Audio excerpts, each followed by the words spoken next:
2,000 employees. I did take the liberty of bringing some of my peers as far away from as Parkville, and particularly here in the Essex area. Tim Bonner, Joe Eichenberg Jr., we have quite a few other folks, just too many for me to mention. I'd like to welcome the governor here, again, to beautiful downtown Essex, and we had particularly wanted to bring some of our peers in because the rumor has it, and I understand it's a pretty strong rumor, that the current governor is about to add sales tax to labor. Labor is oftentimes a larger component to auto repair than is parts. We collect between $4,000 and $6,000 per month to send in to Annapolis. If labor is added to the taxes, it will increase it somewhere to perhaps $10,000 to $15,000. Many instances that may be enough to keep someone from repairing their automobile. I've talked to Cliff O'Connell from Cliff's and talked to Tim and other folks, and they agree that it would be difficult at times with some customers. It may be the proverbial straw that broke the camel's back, and they may choose not to fix the car. Anyway, that may be part of why we're here. We still would like to welcome the governor and all of his supporters, and I presume JB will introduce some of the elected officials that are here. With that, JB Jennings. And thank you. Thank you, Dad. Just real quick, a couple elected officials: Delegate McDonough, Delegate Valeria. There's also a couple candidates running. Jim Burnt, raise your hand. I can't see if you're running. Bob Long, Woody Wood, Rick Metzger, Carl Clamp. Who else? Well, with that, I thank you, Governor. It's an honor to have you here.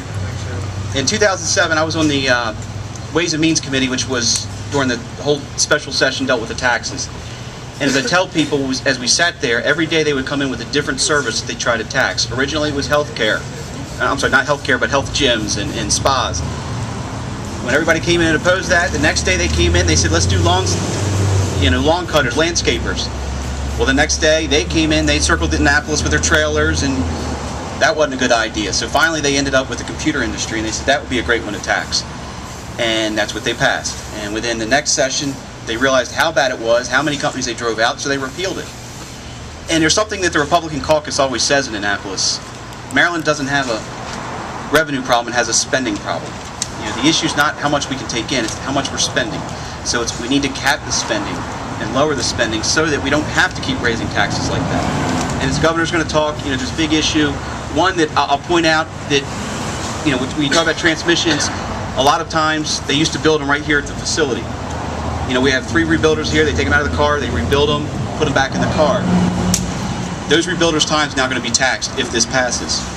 But you also have companies outside this state that they rebuild them, they'll send them in, such as Jasper and other companies, where a customer can go in, they can buy a transmission that was built out of state, bring it in, put it in the car, and you're not going to have to pay the sales tax on that for labor. So it's going to put the rebuilders here in the state at a disadvantage, and it will cost jobs, without a doubt. So with that, I thank you all for being here. And was it 43rd governor or 60th? What's the number? 62nd governor of Maryland, Bob Ehrlich.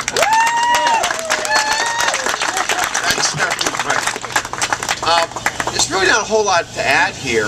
What you've heard from Gary and JB is just the facts of it.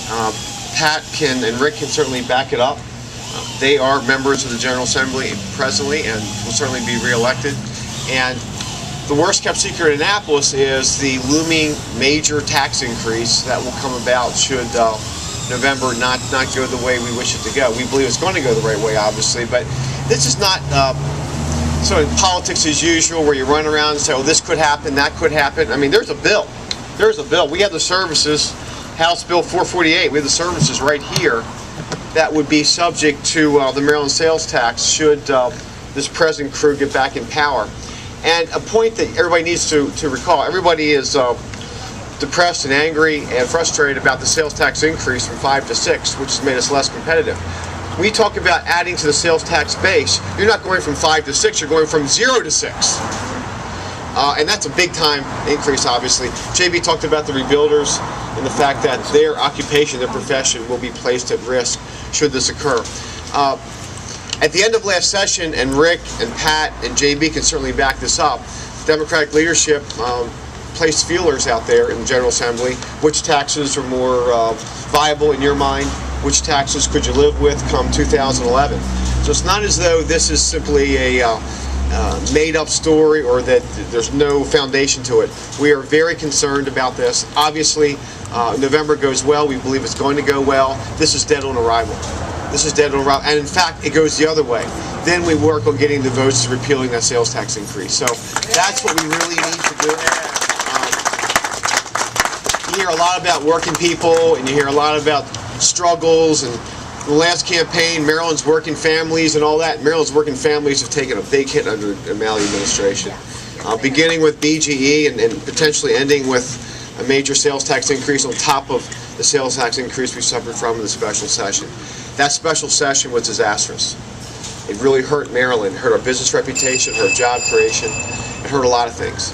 And in many respects, the dollars they projected did not come in to the Treasury. So here we are, we're 60 days out, and we are informing the public, talking about issues, running on substance, not just the substance of the issues, but also where we want Maryland to go. And where we want Maryland to go is a business-friendly, jobs-friendly, entrepreneur-friendly, small business-friendly, job creation state.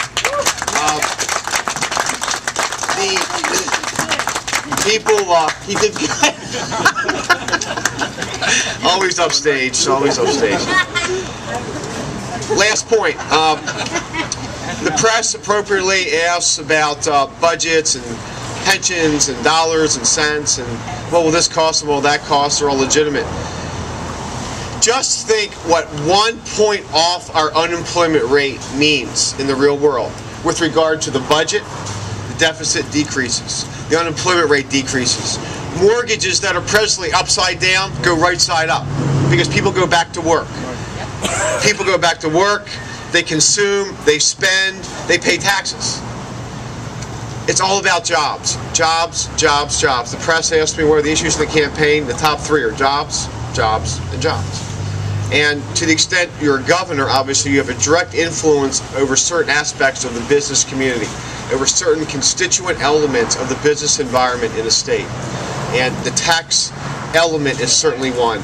We're here to inform, we're here to educate, we're here to let the people know that there's a major difference between Martin O'Malley and Bob Ehrlich, particularly when it comes to taxes. And this will play out come November 2nd. We already knew that. We did not rehearse this, trust me. That's Miss Helen. O'Malley's lost. He's down on Central Avenue. He's down here handing out pencils. We're gonna put you on the payroll. Hey, come on, Bobby, let's go. All right, well, we're going to go. We thank you. We thank you for coming out today. I want to thank the Jennings family. I want to thank my former intern, staffer, and pilot right here. I want to thank Pat and Rick. All the candidates are coming out today. You see, you feel the headlines in the paper today, the fundraising, the Facebook, the signs. There's a few signs up, by the way, a few Ehrlich signs I noticed in this area of the county. You just feel what's going on. You see it reflected in the polls. 60 days left. Pedal to the metal. Drive hard. Win big. Bring some seats to General Assembly. Kill bad ideas like this. Thanks, everybody.